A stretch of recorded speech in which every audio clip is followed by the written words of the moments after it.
Depression की बीमारी ना तो आपके ईमान की कमज़ोरी है, ना ये दीन से दूरी है और ना ही ये गुनाहों की सज़ा है। जैसे जिस्मानी बीमारियां होती हैं, वैसे ही ज़हनी बीमारियां होती हैं।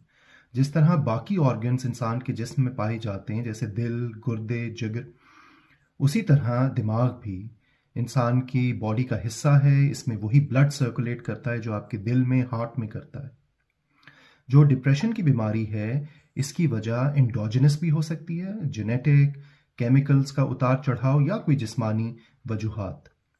इसी तरह एग्जोजेनस भी हो सकती है, जिस वजह जैसे हालात, परेशानियां, मुआशी मसाइल।